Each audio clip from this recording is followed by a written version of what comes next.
And before I get going, I also want to say hello to President Trump. And you know, I made a joke about this the other night. I'll repeat. You ready to hear a slightly worn joke? It's a day old, but it was a pretty good joke. This was the joke. The joke was that, as you know, a couple of days ago, Donald Trump, who is clearly a stable genius, because he has told us that, and he never lies, so it must be true. A genius and stability, yes, that is Donald Trump.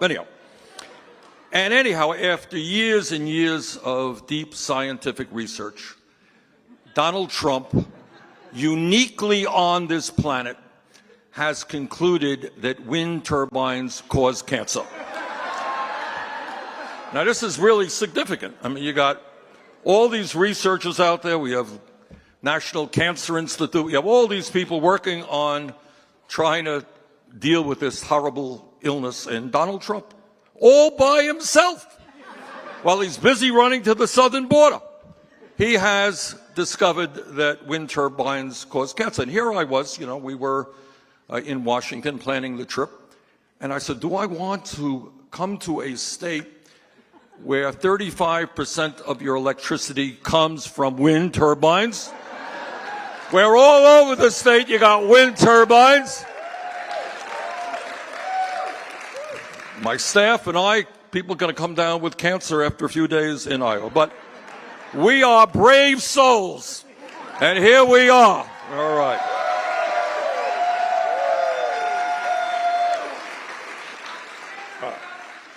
All right. The other thing that I do want to say on a more serious note, and if Trump is watching, on Thursday, the House of Representatives passed a very significant resolution.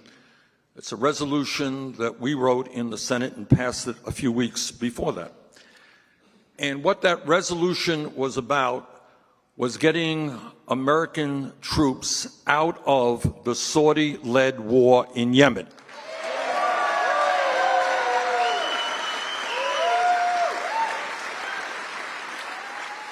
And that bill was passed in a bipartisan. We understand that all over this country, immigrants have been turned into the demonic force that somehow undermined the American middle class and took away people's possibilities for a decent future for their families.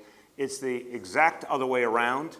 The immigrants had nothing to do with that. It was Wall Street. It was the federal government favoring the wealthy. This example from Spain is resonant with our example. We've got to turn the blame back where it belongs. Point it to Washington, point it to my city too, down to Wall Street, and help people understand that immigrant on the corner is not your enemy. They're the victim of the same thing you're the victim of. Yes. What Ala was talking about is it's important because it provides us with a landscape of problems that we all have in our cities.